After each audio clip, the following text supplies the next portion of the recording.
Oh!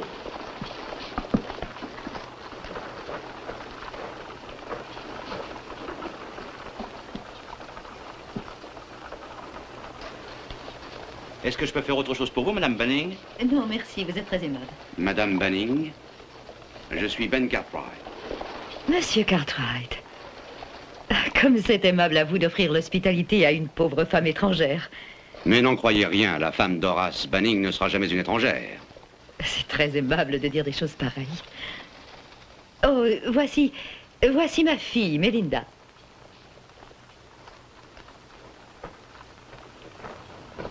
Couchez, merci. Notre voyage a été une agréable expérience. Merci, madame. Et me permettez-vous de dire que dans le futur, vous devriez faire en sorte que ce coche soit un peu plus reluisant? Oui, madame. Madame Banning, mon propre attelage est près d'ici. J'espère que vous excuserez sa propreté relative. Oh, je suis persuadée que votre calèche doit être bien plus satisfaisante, Monsieur Cartwright. Descendons, Melinda.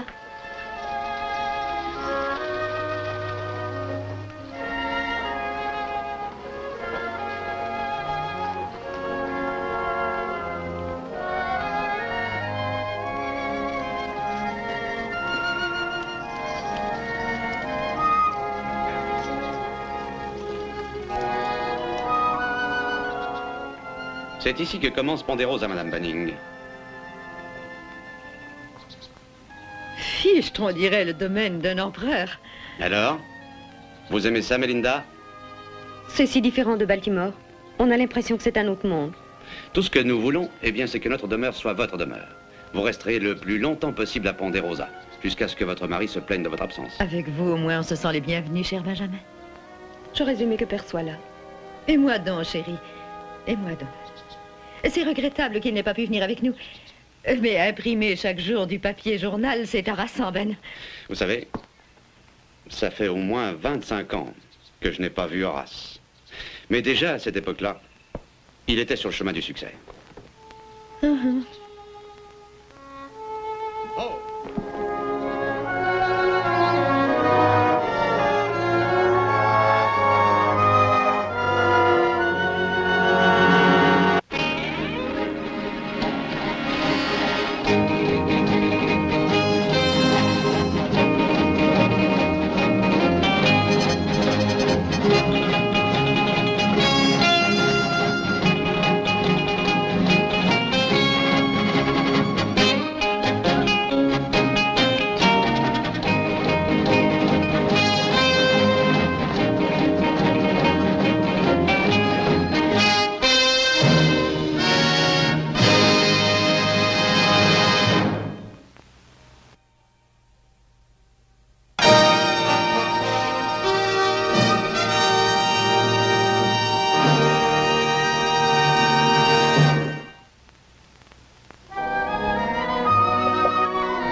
Je vous présente Madame Banning, sa fille, mes fils, Os et Petit Joe. Cela me fait grand plaisir de faire votre connaissance. Mon Dieu, vous avez là de fort beaux gars, Benjamin. On voit qu'ils sont élevés au grand air. N'ont-ils pas bonne mine, Melinda? Oh si, c'est certain. C'est très aimable à vous, madame. Bienvenue à Ponderosa. Ah, nous vous attendions, Madame Banning. Pas nous a dit que vous étiez souffrante, mais l'air de Ponderosa vous donnera une bonne mine et vous fera bronzer. Je vous remercie du fond du cœur. Il n'y a rien de sérieux, je suis simplement très fatiguée. J'aimerais voir vos chevaux. D'accord, venez avec moi.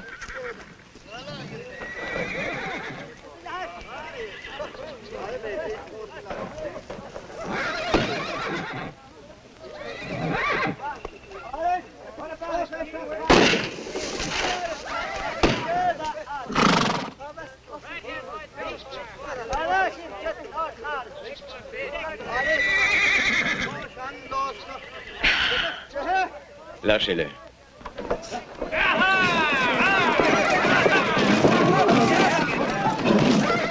J'ai lu des livres sur le dressage. Je ne croyais jamais voir de près comment ça se passait. Ouvrez grand vos yeux. Ça a l'air très dangereux. On les dresse ainsi chaque matin. C'est un casse-cou, ce cavalier. C'est mon frère aîné Adam, un fameux dresseur.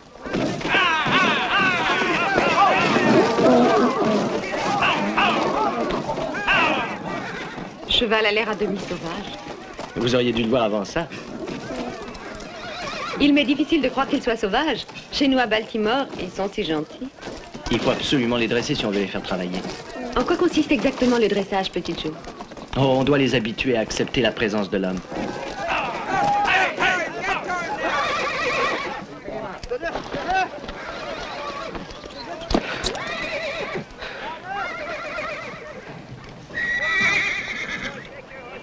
Adam, Melinda, mon frère Adam. Adam, voici notre invitée Melinda Banning.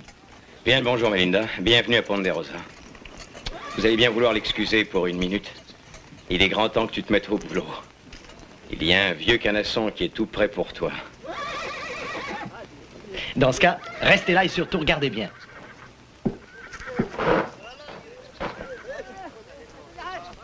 Adam? Oui, Ça a l'air excitant.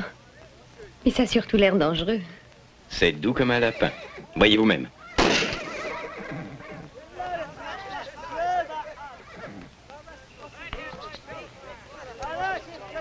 Allez, ouvrez les portes.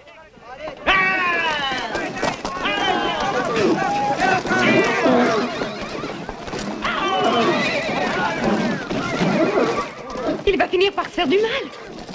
Jusqu'ici, il a pu l'éviter.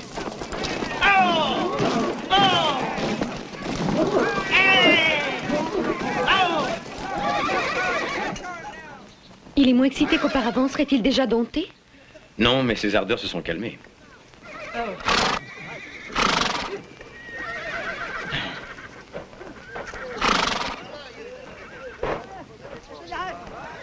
Bravo, Joe. Formidable. Tu te débrouillerais pas trop mal si t'avais un peu plus de pratique. Vous aimez le spectacle? Je ne sais pas comment vous faites. Lui non plus, d'ailleurs. Je te remercie. Je l'ai domestiqué en ne froissant pas son instinct de cheval. Il n'a plus le droit de faire ce qu'il veut. Pour lui, c'est fini. Melinda, viens voir ici.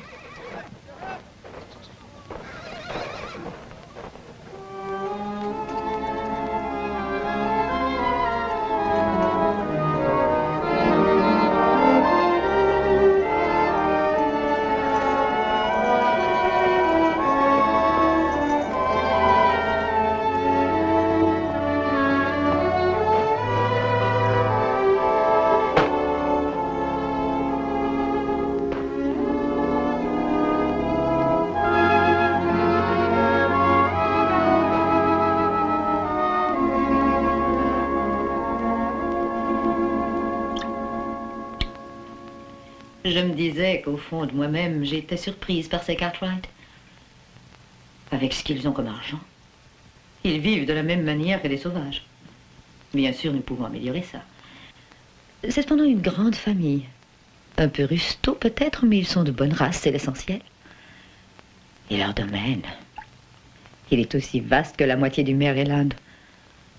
Maman, Et tu pourrais en avoir des choses en dirigeant tout ça. Je vois ça d'ici. Des servantes, un maître d'hôtel, un sommelier. maman, puis-je dire quelque chose? Non, chérie, pas avec ce genre de voix. Quand tu attaques sur ce ton-là, c'est que tu n'es pas de mon avis. Quoi qu'il en soit, nous en avons, toi et moi, discuté une bonne fois avant de quitter Baltimore. Mais je t'en prie, je te demande de m'écouter un moment. Oui, Melinda. Es-tu sûre que nous agissons de façon correcte? Tu te poses la question. Au fond de toi, tu sais que j'ai raison. Tout ce que je fais, c'est pour ton bien-être. Maman... Allez, viens. Il est temps de sortir du bain et de t'habiller. Maman, je t'en prie, écoute-moi. Melinda, je ne connais rien de plus triste, de plus vain que la sottise. Et toi, ma pauvre chérie, j'ai l'impression que tu en as eu plus que ta part. Tu tiens de ton père. Mais tu as de la chance. Parce que pour compenser ça, tu es bien jolie. Mais ta beauté était gaspillée à Baltimore. C'était bien notre façon de vivre, et aussi, il faut le dire, à cause des revers de fortune. Mais ici même, à Ponderosa, il va bien falloir que ta beauté soit enfin payante. Maman, ce n'est pas ce que je voulais savoir. Je sais tout ça. Je voulais que tu me dises si tu ne crois pas que nous avons tort. Tort? Oh non. Non, bien sûr que non. Nous agissons parfaitement dans les règles. Le bonheur, pour toi, c'est dans les règles. La sécurité, pour toi, c'est dans les règles. La sécurité pour tes enfants nécessite que nous agissions dans les règles. Tout est dans les règles. D'ailleurs, j'ai toujours agi dans les règles. Je me suis démenée pour toi. Melinda. Depuis le début, j'ai bataillé pour ta part de bonheur. Vois-tu, c'était mon travail de mère. Mais je suis lasse, terriblement lasse. À la longue, la combativité s'est enfuie de moi. J'avoue que très égoïstement, j'ai espéré que ton avenir se présenterait sous de meilleurs auspices. Ce serait une satisfaction formidable.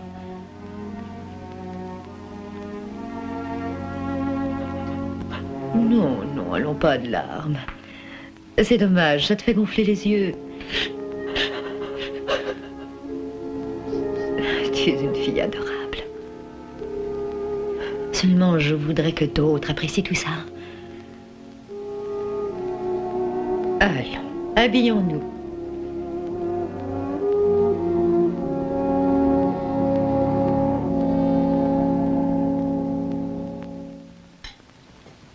Quel repas délicieux, mon cher Benjamin. Vraiment délicieux. Je vous remercie. Nous sommes très contents que vous ayez aimé ce premier repas à Ponderosa. Je l'ai vraiment apprécié. Miss Melinda, rien n'est comparable à la cuisine du fameux Hobsing Hong Kong Mulligan. Savez-vous que Baltimore est renommé pour sa bonne chair? Spécialement pour le poisson. Il nous arrive d'attraper de jolies truites dans nos cours d'eau. Les grosses huîtres de l'estuaire, délicatement posées sur un lit de glace. Les langoustes qu'on fait bouillir et qu'ensuite on sert avec un savoureux gratin. Tout cela dans la grande salle à manger brillamment éclairée de 1000 bougies plantées dans leurs chandeliers d'argent. Tandis que dans un coin, un petit orchestre joue en sourdine. Nous aimons beaucoup la musique de ce jeune compositeur, un certain Frédéric Chopin. Et les servantes, une derrière chaque convive, avec leurs tenues blanches, leurs gants blancs et leurs bas blancs. Et c'est inévitable, le gouverneur qui arrive toujours en premier, avec une exactitude à laquelle je rends grâce. Mais c'est chez lui un signe de respect envers mon mari. Ah, Horace, mon cher Horace. Comme il faut le gronder pour qu'il accepte la vie que je lui impose, le pauvre chéri. Mais je suis sûre qu'au fond, il adore cette vie comme moi je l'adore. J'ai bien peur que votre mari ne soit profondément déçu par notre piètre façon de vivre ici. Non, non, non, non, non, pas du tout. Vous avez tout à fait tort. Horace sait très bien s'adapter. Vous vous entendriez très bien. Oh, que je vous raconte ce qu'il préfère à un banquet. C'est un simple encas allongé sur la mousse après une grande chasse à courre. Il a sa meute à lui et son écurie de pur sang, naturellement. J'ai l'impression d'étouffer. J'ai besoin d'air. Je crois que je me ressens du voyage. Oh non, non, monsieur, je vous en prie, restez assis. Melinda est sujette à ces petits malaises, la pauvre chérie. C'est une enfant délicate, voyez-vous. J'ai toujours eu du mal avec elle. Il vaudrait mieux que j'aille aux nouvelles, excusez-moi.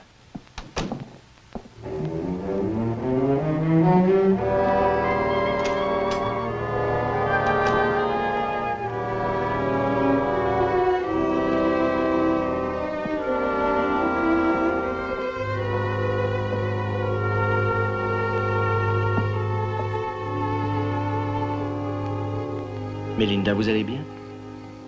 Ça va mieux, petit Joe. Vous n'auriez pas dû quitter les autres.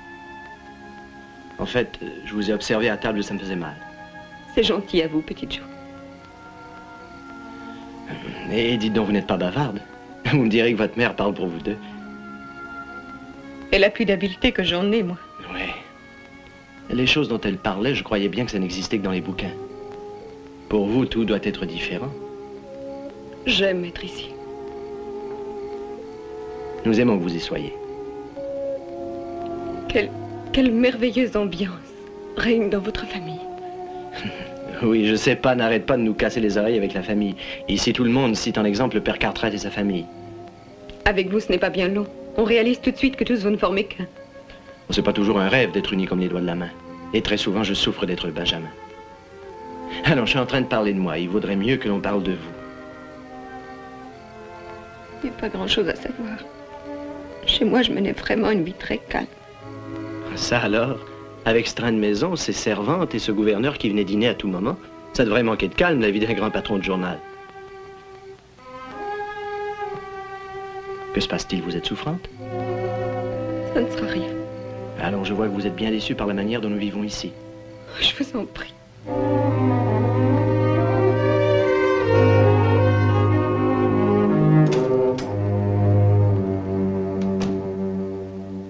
Je ne peux plus supporter ces mensonges. C'est trop pénible, ces histoires de servantes, de parties de chasse, de gouverneurs. Jusqu'à ce que j'ai conçu l'idée de t'amener ici. Tu étais irrévocablement condamné au genre de vie que j'avais eu. Et personne ne sait mieux que toi par où je suis passée. Mais dans cette maison, j'ai créé une nouvelle légende autour de toi. Tu as du charme, de la distinction et tu es mystérieuse. Et jamais, au grand jamais, tu ne devras altérer cette image. Surtout pas avant que toi et Joseph soyez mariés. Après, ce sera sans importance. Pourquoi avoir choisi Petite Jo? Parce que Ross n'a rien à faire avec la sentimentalité. Et que Adam me paraît trop malin. Je l'observais pendant le dîner de ce soir. Il est trop difficile à contrôler. Si par hasard je n'aimais pas Joe. Aucune importance. Le mariage est un contrat. Et quand on signe un contrat, on doit laisser les sentiments de côté. Je suppose que tu as raison. Bien sûr que j'ai raison. Ce sera un mariage parfait entre toi et petit Joseph. Tu es très capable de le mener par le bout du nez. Est-ce que tu imagines? Tu pourras faire tout ce que tu voudras. Essaie donc d'y penser rien qu'un peu. Tu as bien mené mon père par le bout du nez pendant 25 années entières. Dis-moi ce que tu en penses. Existe-t-il quelqu'un au monde qui aurait avec ton père un instant de bonheur? Pour toi, Mélinda, cela va être différent. Si différent. Et je t'exhorte du fond de mon cœur de bien vouloir me croire quand je dis que chaque geste que je fais, j'affirme que je le fais pour toi.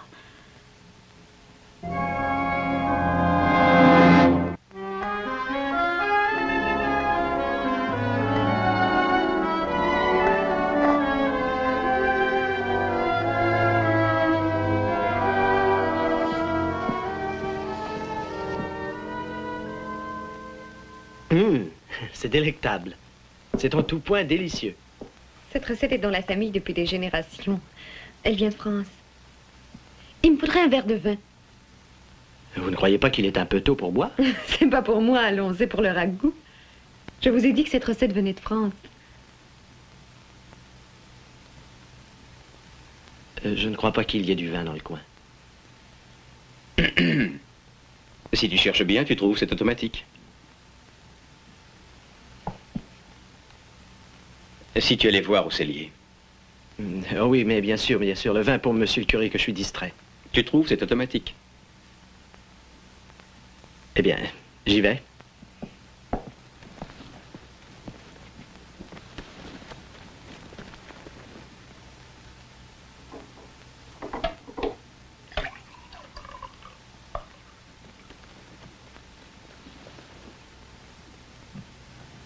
Je ne vous ai pas vu souvent ces jours-ci, Adam. Vous n'avez Dieu pour personne sauf pour Joe. Je m'ennuie de vous. C'est pas possible. Non, Adam, croyez-moi.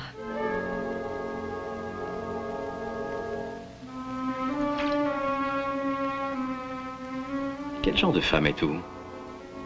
D'abord, c'est Joe. À la minute où il a le dos tourné, c'est moi. Adam, si vous me laissiez m'expliquer, Adam. Oui, Mélinda? Je voulais vous proposer de goûter à mon humble ragoût. Non, je préfère la surprise. Ça pour une surprise. Tu vois ça, du vin dans le bœuf en ragoût? Ces Français, qu'est-ce qu'ils vont inventer?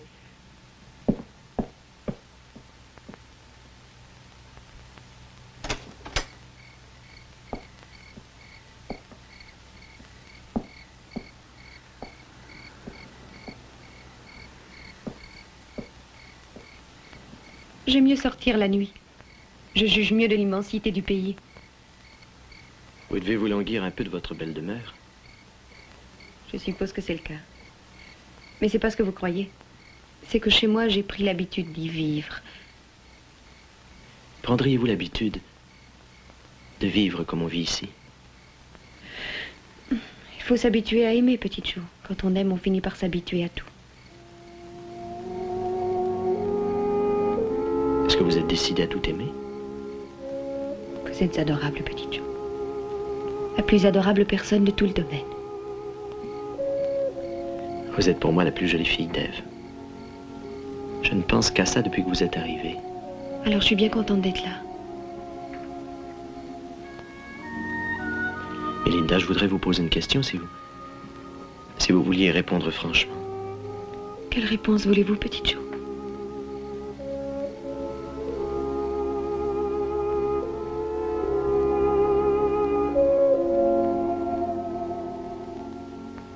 C'est votre réponse? Oui, petite Jo.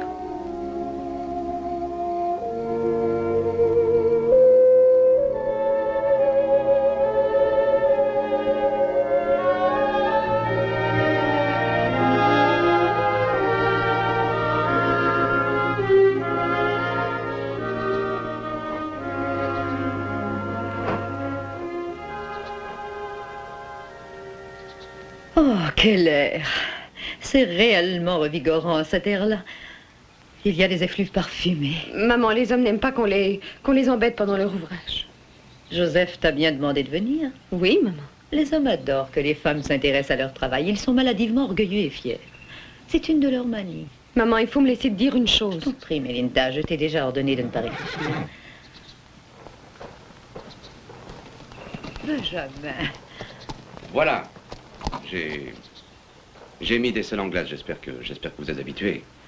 Benjamin, vous ne craignez pas qu'il soit mécontent si nous dérangeons vos garçons pour un instant? Mécontent, pas du tout. Je vous dirais même que vous trouverez plutôt cela intéressant. Alors, vous vous souvenez où ils sont, juste derrière la crête. Je peux vous donner la main? Oh, avec grand plaisir.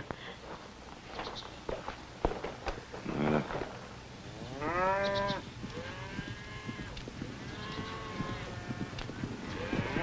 Ça, alors, je voudrais savoir qui leur a dit de venir. Eh bien, c'est moi. Pourquoi c'est défendu? Ce sont nos hôtes, Adam.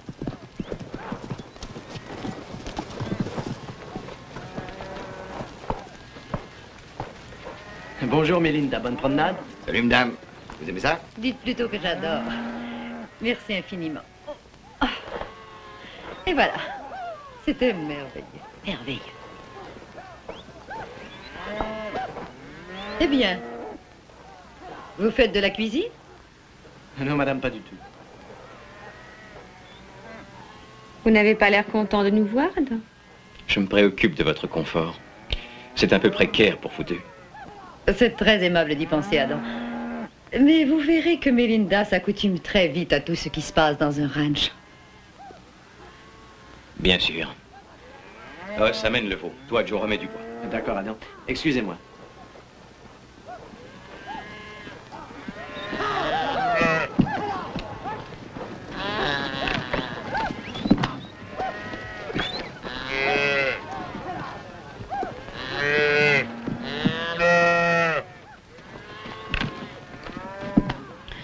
N'allez pas brûler cette adorable chose. Tous les bestiaux se ressemblent. On ne les distingue qu'en imprimant notre marque. Mais ça ne fait pas aussi mal que ça en a l'air.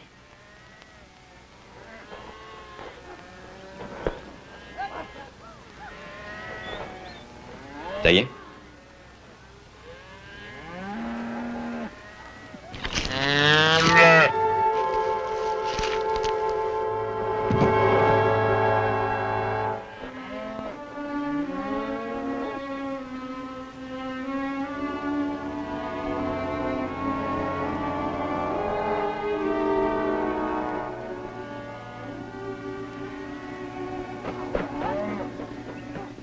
Que se passe-t-il? Je t'ai dit qu'elle n'avait rien à faire ici. Pourquoi ne pas retourner à la maison? Adam, ne lui parle pas sur ce ton-là. D'accord, cette fille est malade, il vaut mieux la ramener. Si j'accepte de la ramener, c'est bien à cause de son état. Allez, venez, Melinda. Je m'excuse. Quand elle s'est trouvée mal, cela m'a fait perdre la tête. Je m'excuse, Melinda.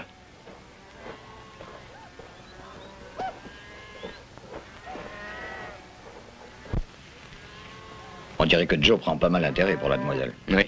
Continuons à marquer les veaux. Oui, il faut bien se mettre dans la tête qu'on fait partie de la même famille. Oui. Va donc chercher notre veau. D'accord.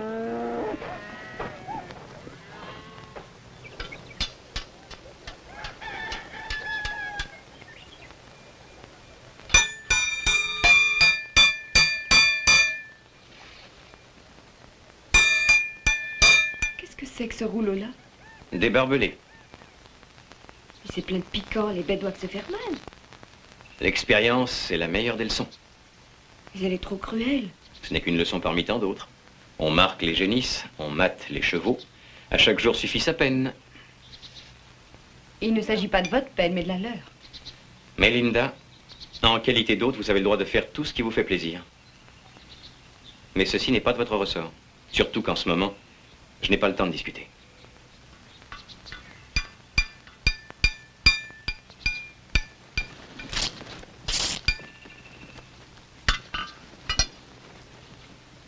Laissez-moi, ne vous occupez pas de ça.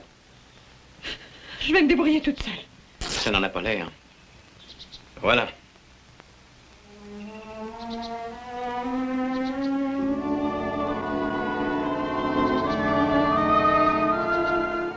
Je m'excuse, Adam. Je ne sais pas ce qui m'a pris tout à coup.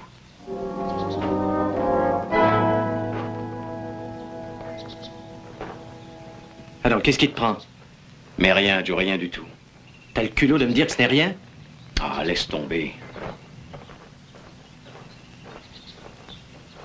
Joe, T'as pas l'air de te douter qu'elle et moi, nous allons nous marier.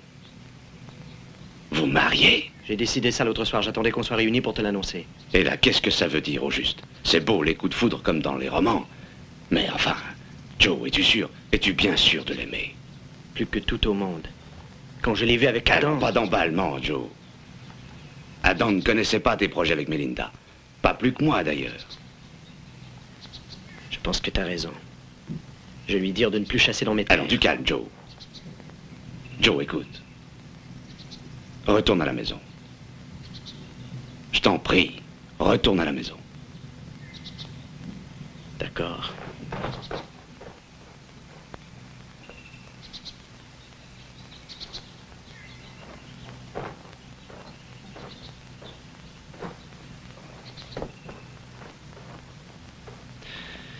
Alors, que s'est-il passé? Oh, rien. Elle avait accroché sa robe, je l'ai aidé à se dégager des piquants, c'est tout.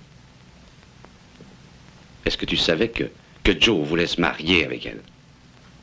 Tu plaisantes? Non, je ne plaisante pas. Il y a longtemps que ça l'a pris. Il m'a dit que ça datait de l'autre nuit. C'est impossible. Elle ne l'a jamais aimé. Pourquoi dis-tu ça? Elle ne l'a jamais aimé. Écoute, Adam. Tu n'aurais pas un faible, voire autre chose pour cette fille? Non, non, c'est une jolie poire. Qui est la poire? La poire, c'est Johnny. Elle se marie soi-disant avec lui, mais c'est moi qu'elle embrasse. Oh, il faut dire que ça change un peu la situation. Tu peux le dire. Je crois que j'ai une excellente idée. Je vais changer d'air un jour ou deux. Il paraît qu'à Tucson, il y a des bœufs susceptibles de faire notre affaire. Ça me paraît une excellente idée. Et si j'emmenais Os? Bien sûr, bien sûr. Pas. Que va-t-il se passer si Joe se marie avec elle et que finalement il s'aperçoit qu'il est le seul à aimer?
Une surprise, Déborah, une surprise. Mais pour l'amour du ciel, qu'est-ce qui t'arrive de débarquer ici?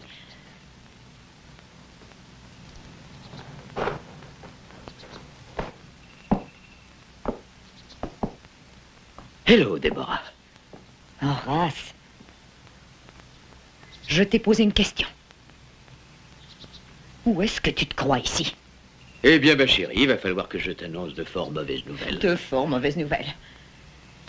Ça signifie que tu as perdu encore ton gagne-pain. Quelle bonne surprise, en effet.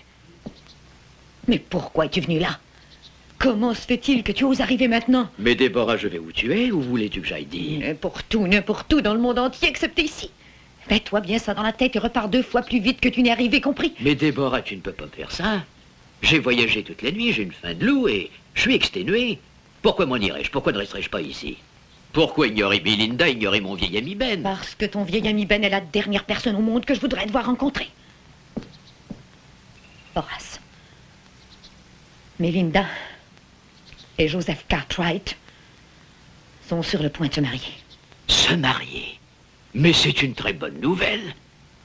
Melinda va se marier avec le fils de mon vieil ami. Ça, alors, c'est vraiment une bonne nouvelle. Ah, on dirait que je suis arrivé vraiment à pic. Horace, ça va faire des semaines que je fais d'immenses efforts pour mettre ce mariage au point. Et toi, tu t'amènes sans prévenir, juste pour tout gâcher. Pour tout gâcher, comment oses-tu dire ça?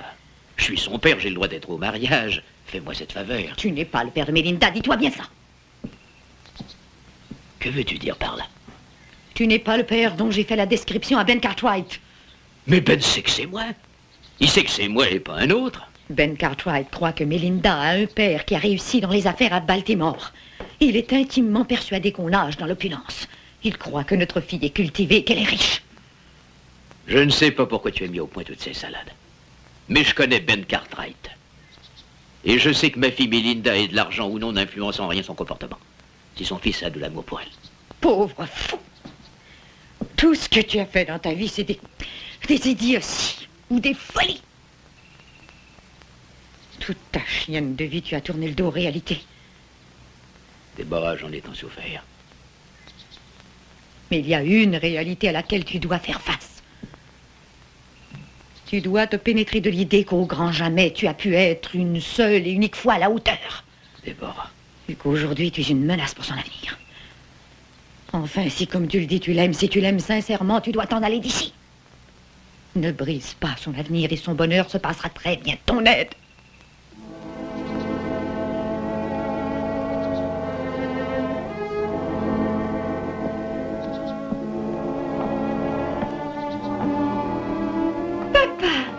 Ma petite fille chérie. Oh. Oh, comme je m'ennuyais de toi. Toi aussi, tu m'as manqué, sais-tu. Ta mère m'a dit que tu allais te marier. Oui, et tu es arrivé à point pour assister aux noces. J'en espérais pas tant. Et M. Cartwright va être un peu plus heureux de te voir. Il parle toujours de son ami. J'ai hâte de lui faire la surprise. Non, Melinda, il me faut absolument partir. Tu ne vas pas rester, mais où vas-tu si vite? Tu viens juste d'arriver. Ta mère chérie dit qu'en fait, c'est beaucoup mieux que je m'en aille. Tu sais bien que Ben croit que je suis un homme d'affaires et le principal, c'est qu'on se dit juste un petit bonjour. Oui, je sais. Ta mère a parfaitement raison, d'ailleurs. La seule chose importante, c'est ton avenir. Tu dois passer avant tout. Je m'en voudrais de contrecarrer tes projets. Oui, je suppose qu'elle a raison. Horace, veux-tu partir au plus vite avant qu'il ne te voie ici? Melinda, je n'ai jamais été un bon père de famille, je le sais, mais sans faire de ragoût. Dis-moi seulement si tu aimes vraiment ce garçon ici, et si tu crois que tu seras heureuse ici. Elle te l'a déjà dit.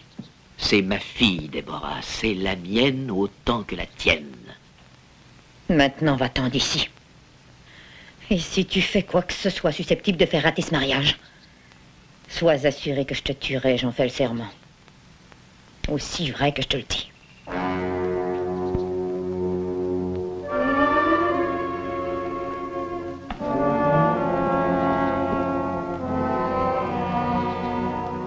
Si tu me tuais, Déborah, ça pourrait bien être une action de grâce.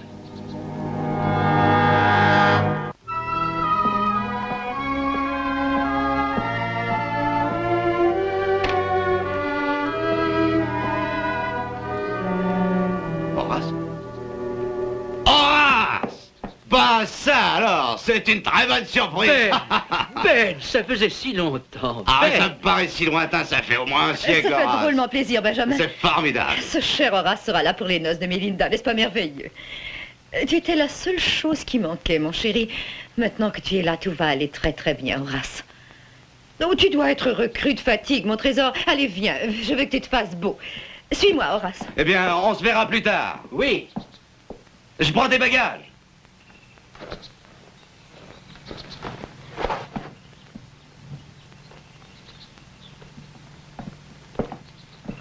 Oh, Joe, tu as vu le père de Melinda? Il est arrivé sans prévenir. Quelle bonne surprise quand j'ai... Oui, Qu'y a-t-il, Joe? c'est Melinda. Dis-moi, de quoi se plaint-elle? Je ne sais pas du tout ce qu'elle a. J'imagine que c'est l'arrivée de son père qui provoque ses sanglots. Elle pleure de joie. C'est peut-être la joie. J'ai l'imagination qui me joue des tours.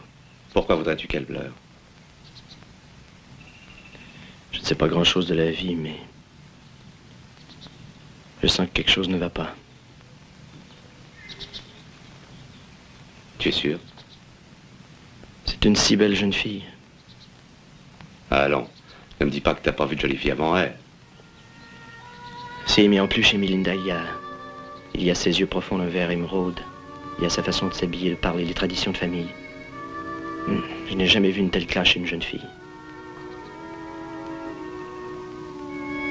Tout ce que j'apporte, c'est mon amour. Sera-t-il assez puissant pour la retenir? Saura-t-elle oublier la vie qu'elle menait à Baltimore? Bien sûr qu'elle va l'oublier. Ça me fait un mal inouï. Quand je la vois sangloter, pas.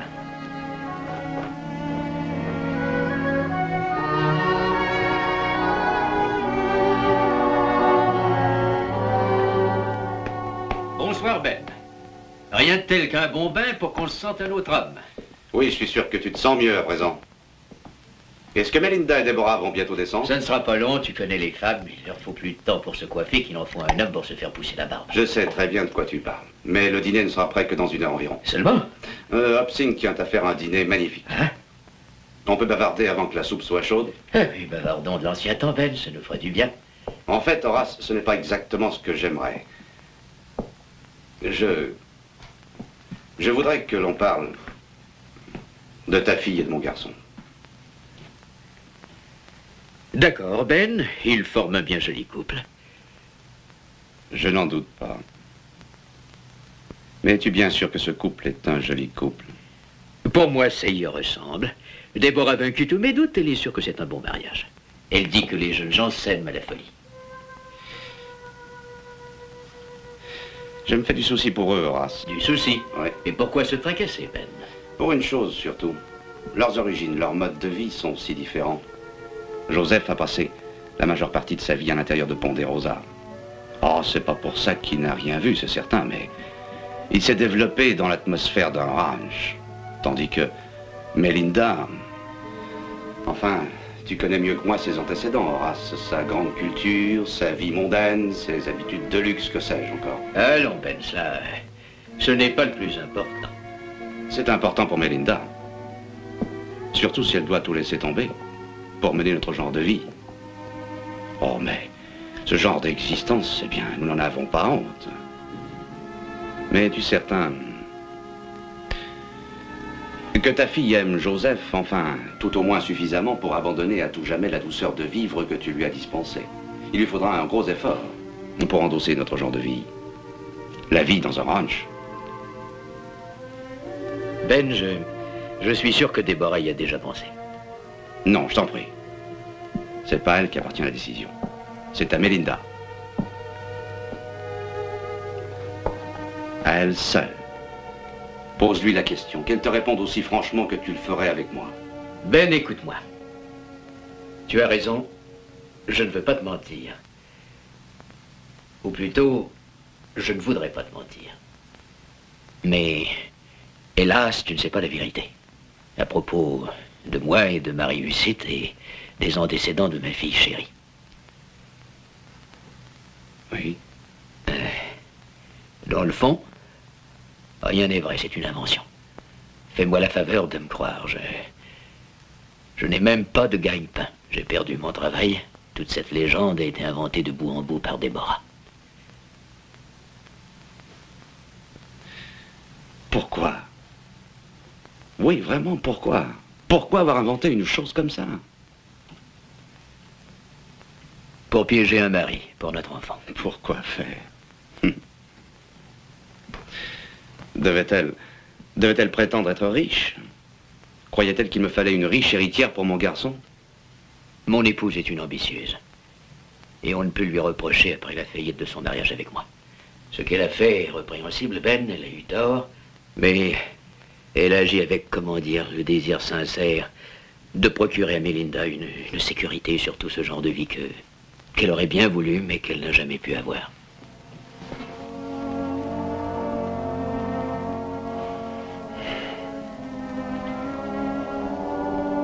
Bref, nous reparlerons de cette question.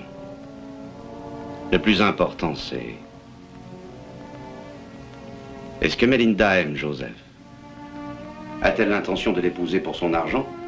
Est-elle intéressée par un partage éventuel de Ponderosa? L'épouse-t-elle pour sa propre sécurité? Honnêtement, je ne sais pas.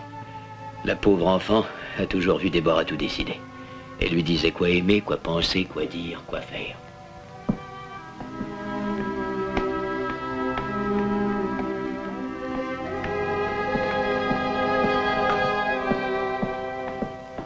Melinda, j'aimerais te poser une question.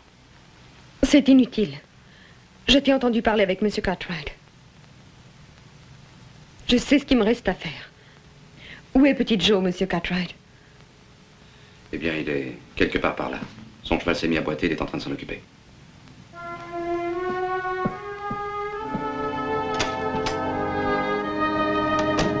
C'est une fille de classe, Horace. Je suis content que vous soyez si honnête. Et moi, je suis bien content d'avoir eu du courage. Prions pour eux. La confrontation sera délicate. Oui, c'est un mauvais moment à passer, ça en vaudra malgré tout la peine. Je vais aller voir Déborah. Nous partirons pour Baltimore dans la matinée, Ben. Horace, tu n'as pas besoin de repartir à Baltimore si tu n'en as pas envie. J'ai un ami qui est dans l'édition à San Francisco. Tu pourrais faire son bonheur. Tu te ferais de bonnes semaines, hein? Je m'excuse, Joe.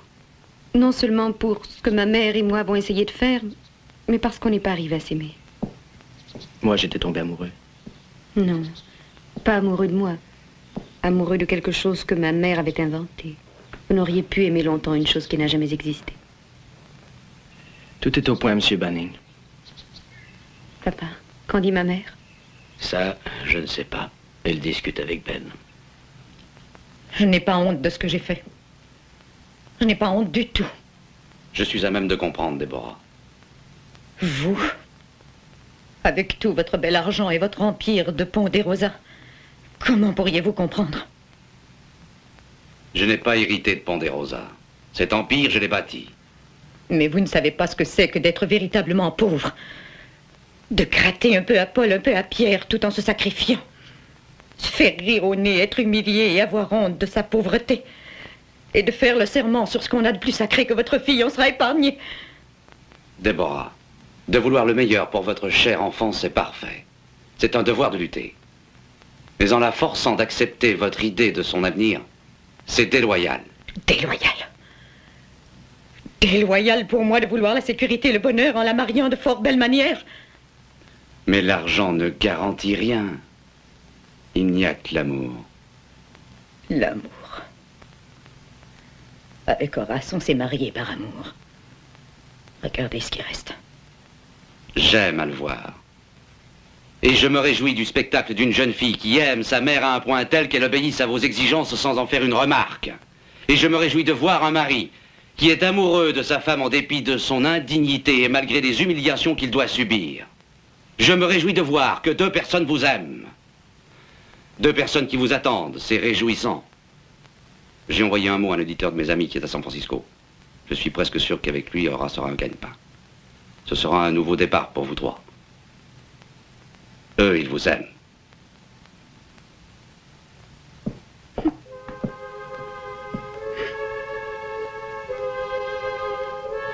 Allez, Ben, au revoir.